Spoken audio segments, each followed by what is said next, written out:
Bien-aimés dans le Seigneur, je vous salue tous dans le nom de Jésus. En ce jour de mardi, et nous avons un grand rendez-vous sacré, un rendez-vous d'édification concernant la parole de Dieu. Alors aujourd'hui, nous allons entamer un nouveau message. Le message de la fois dernière, ça fait des jours, je vous ai parlé concernant la promesse de Dieu. Aujourd'hui, nous allons aborder sur la prophétie du temps de la fin. Et c'est là qu'on va s'appuyer sur dans le livre de 2 Timothée chapitre 3 au premier verset. Et je lis la parole de Dieu au nom de Jésus-Christ Nazareth. 2 Timothée chapitre 3 au premier verset.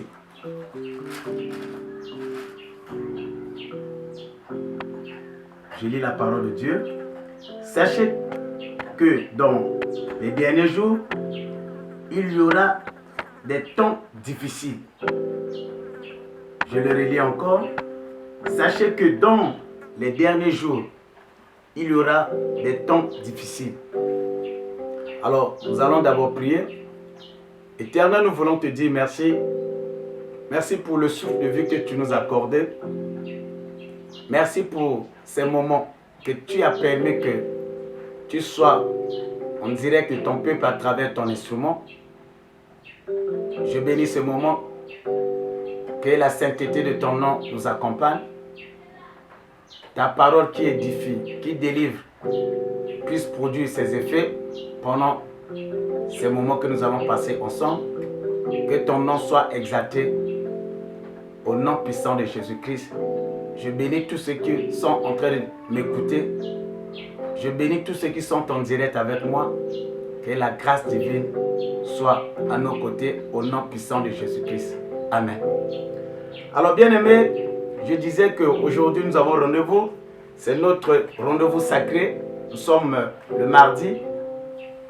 Donc je vous avais dit que chaque mardi à partir de 15h, chaque vendredi à partir de 15h et les dimanches à partir de 12h, on sera en ligne. Et l'essentiel est de cliquer sur l'Église La Vie en Jésus-Christ sur Facebook ou sur YouTube et vous allez vous connecter à la parole de Dieu à travers son serviteur Ange. Bienvenue mesdames Aluna et je suis le visionnaire de l'Église La Vie en Jésus-Christ. Alors bien aimé, le thème que nous allons décortiquer, nous allons parler de la prophétie du temps de la fin. Alors lorsqu'on parle de la prophétie c'est parler de la part de Dieu. Et c'est la définition la plus simple. Parler de la part de Dieu. Car Dieu ne prophétise pas, Dieu parle. Et celui qui parle de sa part, on dit qu'il est en train de prophétiser. Et parler du temps de la fin, le plus simplement possible, c'est les moments qui annoncent l'avènement de notre Seigneur. Le retour probable de notre Seigneur Jésus-Christ. Alors ici, c'est Paul qui s'adresse à son fils dans la foi, Timothée. Il lui dit ceci. Sache que dans les derniers jours, il y aura des temps difficiles. Paul s'adresse à son fils spirituel, à son fils dans la foi. Il s'adresse à Timothée. Mais en s'adressant à Timothée, Paul était en train de prophétiser déjà sur les signes qui annoncent le temps de la fin. En s'adressant à son fils spirituel, Paul était en train d'annoncer déjà la prophétie qui concerne le temps de la fin. Alors, bien-aimé, j'aimerais te dire ceci. Les moments que nous passons, l'humanité est en train de passer les moments difficiles. Le monde entier est en train d'être secoué. le monde entier est en train de passer des temps difficiles. Ceci sans exception. Les États les plus puissants, toutes les nations, pauvres, riches, noirs, blancs. Et aujourd'hui, c'est les mêmes pleurs, chrétiens, païens. C'est le même langage. Il s'agit de quoi? D'un événement qui est en train de secouer le monde entier à travers le virus appelé coronavirus. Et il y a mort d'hommes. Lorsqu'on suit les informations, des 600, des 700 par jour. Quelque chose qui n'a jamais eu lieu avec l'évolution de la médecine. Mais les médecins n'arrivent pas à entreprendre quoi que ce soit. De jour comme de nuit, il y a des pleurs. Alors cela doit attirer notre attention aux bien-aimés. Nous sommes en train de passer des moments où, comme au temps d'Esther, les Juifs ont eu à passer aussi de telles périodes. La Bible nous dit dans Esther, au chapitre 3, le 11e verset, « Et le roi dit à Aman, l'argent t'est donné, et ce peuple fait ce que tu voudras. » Ah, vous connaissez bien l'histoire d'Esther, Aman et Mardochée. Aman qui a comploté, qui a tout arrangé. Aman avait reçu les faveurs du roi. Et écoutez la réaction du roi. Le roi dit, Aman, l'argent t'est donné et ce peuple aussi. Fais ce que tu voudras. Alors, la Bible nous dit que les Juifs étaient en captivité. Et dans leur captivité, le roi des Perses et des Mèdes, Assyrus, livra les Juifs à Aman et leur ennemi. Aman était l'ennemi des Juifs. Et le roi livra les Juifs à Aman, leur ennemi, pour en faire ce qu'il voudra. Alors, quand on parle d'Aman, nous voyons l'image du diable. Et dans ses principes, il est là pour tuer, détruire et égorger. Le diable ne fait pas cadeau. Le peuple juif était à la merci d'Aman. Comme aujourd'hui, l'humanité est à la merci de coronavirus. Chacun est en train de penser à la mort.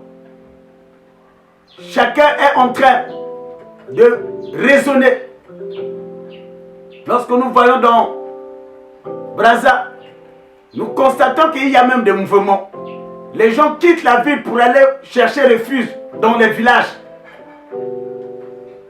Il y a de la panique totale. Oh bien-aimé, je suis venu t'apporter une bonne nouvelle. Quelle est cette nouvelle? Comme je l'ai dit, le roi a livré le peuple juif à la merci d'Aman. Et Aman a eu à décréter un jour où tous les Juifs vont être exécutés. Mais qu'est-ce qui s'était passé? Malgré le décret d'Aman, mais il s'est passé de quelque chose. Les Juifs dans leur maison, ils se lamentaient. Les Juifs dans leur maison, il n'y avait qu'une seule pensée, la mort. Puisque nul ne pouvait se sauver quand le roi décrète. Le décret du roi est au-dessus de toute chose. Comme je l'ai dit, dans nos maisons, il y a beaucoup de choses. Il y a le même langage dans les ruelles, dans les maisons, dans les familles, à cause de ce qui est en train de se passer. Alors bien aimés, devant tout cet imbroglio, devant tout ce qui se passe, maintenant quelle est la conduite à tenir? Puisque ce que nous vivons, la Bible a déjà annoncé. Ce n'est pas du nouveau. Ce que nous sommes en train de vivre, dans la Bible, tout a été déjà annoncé. Tout est clair. Alors, quelle est l'attitude que nous devons prendre devant tout ce qui se passe? Alors, bien-aimés, nous allons essayer un peu de décortiquer, d'aborder Et devant la réalité qui se passe dans le monde, devant cette réalité qui se passe dans notre pays, devant la réalité qui se passe dans la ville là où tu te retrouves, ceux qui étaient avant nous dans la Bible, ils sont aussi passés par ces moments, ils sont passés par ces épreuves, ils ont eu à subir également les mêmes choses. Mais quelle était leur attitude? Paul dit, soyez mes imitateurs comme moi j'ai imité Christ. On imite quelqu'un qui a reçu. Et lorsque tu imites quelqu'un qui a reçu, tu as une forte chance de parvenir comme cet homme, cette personne a eu à reçu. Alors bien aimé, le premier point, devant tout ce qui se passe, devant les pleurs, devant cette panique, c'est le moment difficile que nous sommes en train de traverser, que faut-il faire? Alors, la Bible nous dit ceci. Nous devons prier et chercher la face de Dieu. Voilà la première réponse à la question de savoir, dans des pareilles circonstances, que faut-il faire? Dans les pareilles circonstances, quelle est l'attitude qu'il faut adopter? La réponse est là.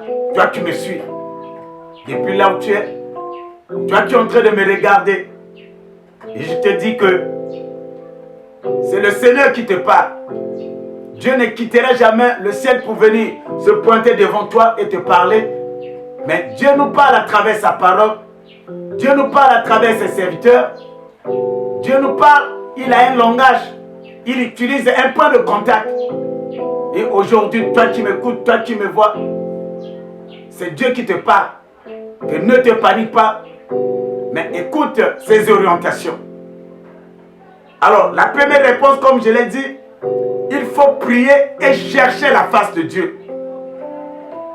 Que nous dit la Bible? La Bible dit que par rapport à ce qui s'était passé au peuple juif, que Mardochée, ayant été informé de tout ce qui se passe, et il a changé d'attitude.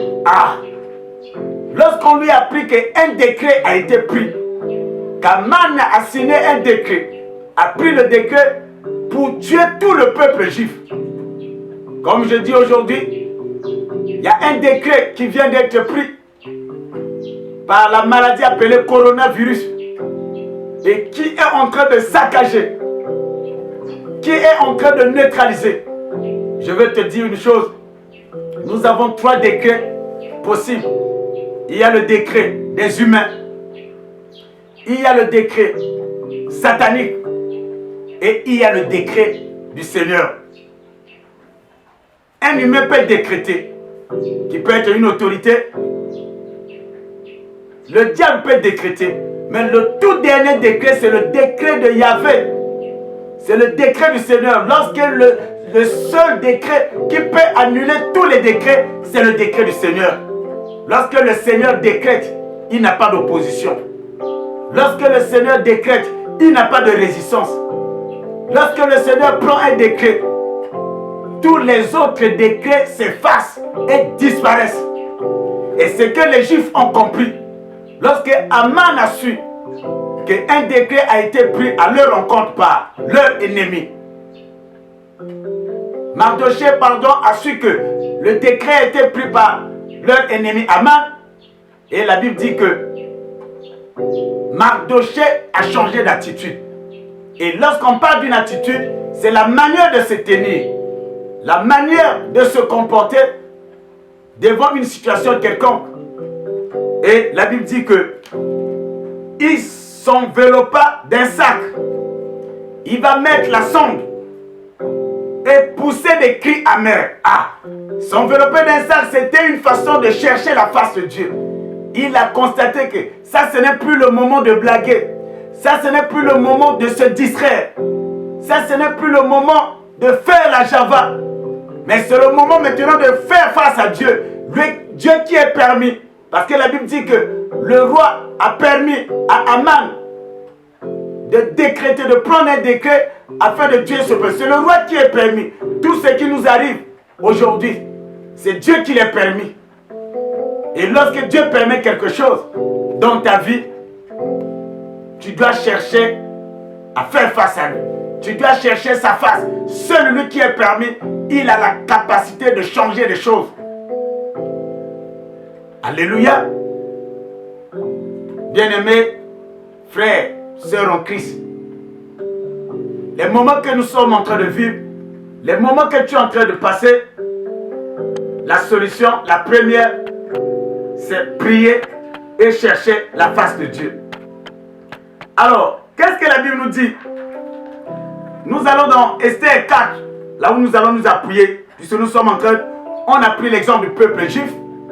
Ici, Mardoché est parti réveiller Esther. Lorsque Esther a écouté, cette nouvelle a été rapportée à Esther. Mais Esther a pris ça à la légère. Alors, Mardoché, Esther chapitre 4, verset 14, nous dit que Mardoché est parti réveiller Esther.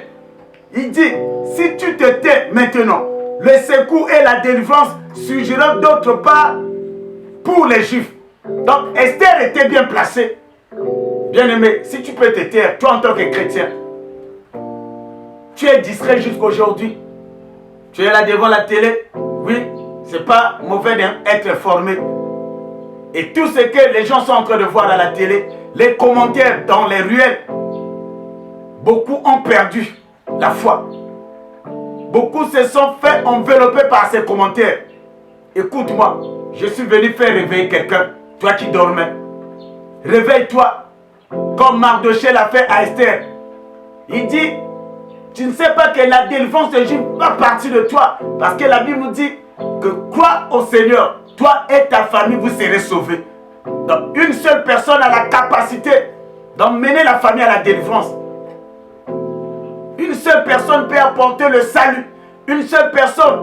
Alors toi tu me suis. Dieu n'a pas besoin, peut-être, tu dois être riche. Tu dois être l'aîné ou bien comment. Le classement ne concerne pas le Seigneur. Dieu ne voit pas le classement. La Bible dit qu'il fait grâce à qui il veut. Par rapport à ta position, là où tu es, crois seulement et cherche la face de Dieu. Tu peux même sauver le Congo. Tu peux sauver l'humanité à travers toi. Quand Dieu a cherché à visiter le monde, il a utilisé un seul instrument. Pourquoi tu as des doutes? Alors bien-aimé, je suis venu pour te réveiller. Toi qui dors, toi qui es en train de somnoler, toi qui es en train de prendre toutes choses à la légère. Et lorsque Mardoché a parlé à Esther, et que nous dit la Bible? Alors, la Bible nous dit ceci, Esther chapitre 4, au verset 15. Esther envoya dire à Mardoché, le 16e verset, va, rassemble tous les Juifs qui se trouvent à Sus et gênés. Ah, Esther a compris le message. Lorsque Mardoché lui est venu apporter l'information, Mardoché est venu le faire réveiller et de son côté, elle a pris la décision. Il dit à Mardoché, rassemble tous les Juifs, gênés, priez, afin que la solution puisse soit trouvée. Oh, je te demande, rassemble toute ta maison. Avant de dormir, cherchez la face de Dieu, priez. Seul Dieu qui a la capacité de prendre le décret et d'annuler tout ce qui se passe. Je crois en ce Dieu-là. Il est puissant. Même si, en dehors de nos frontières, on a dit que l'Afrique doit s'attendre au pire. C'est la parole d'un être humain qui résonne. Il a fait le constat. Les scientifiques ont parlé, mais le dernier mot revient à notre Dieu. Dieu n'a pas encore parlé. Et si tu cherches sa face, et si tu pries, alors Dieu peut arrêter, il est capable. Alors bien aimé, Esther a dit, rassemble tous les Juifs qui se trouvent à Sus et gênés. Et qu'est-ce que la Bible nous dit? Ils ont pris la décision. Les Juifs ont gêné pendant 3 jours. Et quand ils ont gêné, bien aimé, la solution était là. L'impossible était devenu possible. Ils avaient de multiples questions, mais leurs questions les solutions. Ils avaient reçu les réponses à leurs questions. Oh bien-aimé, toi qui me suis, le premier point nous dit, tu dois prier et chercher la face de Dieu. Luc chapitre 18 verset 1 nous dit, il faut toujours prier et de ne pas se relâcher. Ah, toutes les prédications que nous avons écoutées, Dieu ne parle pas en vain. Dieu demande à tous ceux qui sont à lui. Il dit, il faut toujours prier. Ne cessez pas de prier. La Bible dit que là où était Daniel en captivité, il maintenait une vie de prière. Et la Bible dit qu'il priait 3 fois par jour. Et tout ce qu'il a rencontré, Daniel n'a pas changé. Il n'a pas changé. Mais il ne faisait que prier 3 fois par jour. Et quelle est la suite? Daniel avait reçu la réponse. Daniel était sorti victorieux devant le roi. Et le roi qui avait pris le décret, le roi avait changé de langage pour dire qu'il croit maintenant au Dieu de Daniel. Je sais que tu es un Daniel. Rien que ta prière peut changer beaucoup de choses. Parce que celui qui sait prier est capable de toutes choses. Oh bien-aimé, peuple de Dieu, l'humanité, toi qui me suis en Europe par-ci par-là, toi qui me suis en Afrique centrale, en Afrique de l'Ouest, je te dis que la prière est capable de nous ramener des solutions. À travers la prière, beaucoup de choses peuvent s'opérer. Ephésiens 6, verset 18 nous dit, veillez à cela. C'est-à-dire, priez sans cesse, priez toujours. La Bible dit, veillez à cela avec une entière persévérance. Donc nous devons prier, persévérer dans la prière. On ne doit pas persévérer dans les commentaires. Persévérer parce qu'en Italie, il y a eu tant de morts. Persévérer dans les commentaires. En Espagne, il y a eu tant de morts. Mais écoute-moi, c'est dans la prière que nous devons persévérer. Alors bien aimé, lorsque nous prions, la prière nous permet de rester en contact avec Dieu. Lorsque tu ne pries pas, c'est difficile. Et la Bible dit que lorsque tu pries, la prière te fait remplir de la présence de Dieu. Et quand tu as sa présence, quand la présence de Dieu est au-dedans de toi, je te dis que tu seras plus informé. Au lieu d'écouter France 24, d'attendre les informations en RFI, mais en toi, tu es informé de ce que le ciel va dire concernant notre nation, concernant le monde entier. Tu seras informé de certaines réalités que les journalistes ne peuvent même pas avoir cette connaissance et cette information. Et la prière nous permet de recevoir des réponses provenant de Dieu. Donc lorsque nous prions, alors nous avons les réponses à nos prières. Alors bien aimé, la prière nous permet de mettre les anges en mouvement. Lorsque nous prions, nous mettons les anges de Dieu en mouvement. Et lorsque tu pries, parce que la Bible dit que les anges sont les esprits de Dieu qu'il a mis au service des saints.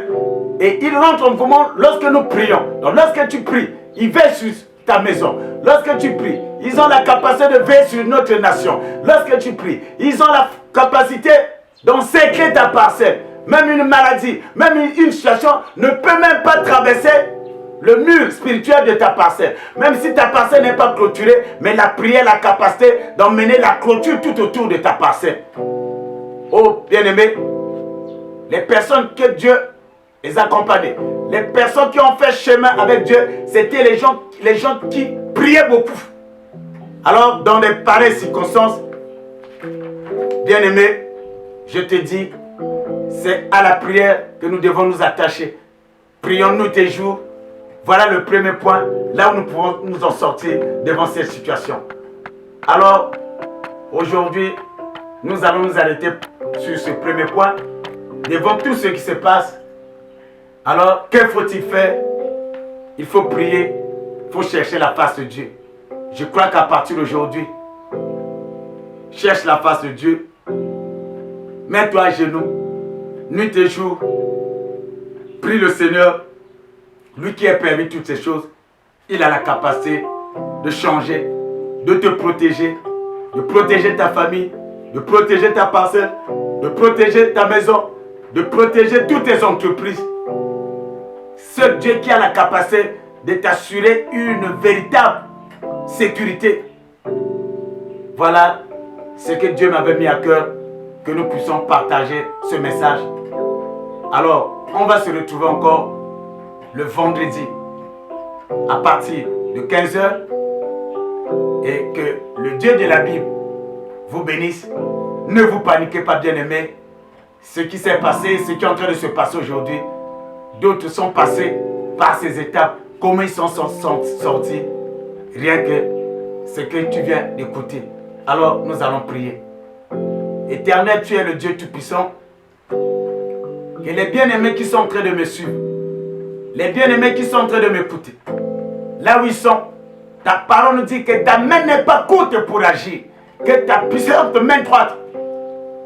Tous ceux qui sont malades, tous ceux qui ont des problèmes, tous ceux qui sont bouleversés, ô Père, tous ceux qui ont perdu espoir, que cette main droite, ta puissante main droite, puisse les arracher entre les mains de cette maladie, puisse les arracher entre les mains de tous ces problèmes. C'est toi qui donnes les solutions. Père, les maisons en deuil, les familles en deuil, que tu sois leur consolateur, ô le Père de la gloire. L'ennemi qui veut semer la zizanie, l'ennemi qui veut perturber ton peuple, Père, tu as dit que sans moi vous ne pouvez rien faire.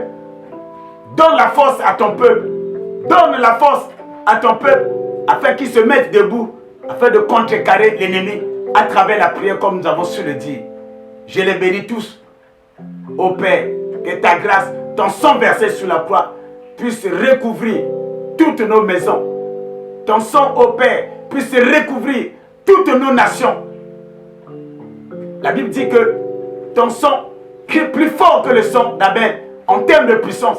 Et lorsque nous invoquons le sang de Jésus, ô Père, il y a les intercèdes dans le monde des ténèbres. Que le sang couvre toutes nos nations, toutes nos villes, afin que le plan de l'ennemi qui se cache derrière cette maladie soit démasqué, soit anéanti, soit détruit au nom de Jésus-Christ Nazareth. Je bénis ton peuple, je bénis ta parole. J'ai ainsi prié au nom de Jésus-Christ. Amen. Alors, merci bien-aimés, que Dieu vous bénisse et on se retrouve le vendredi à 15 h. À la prochaine. Merci.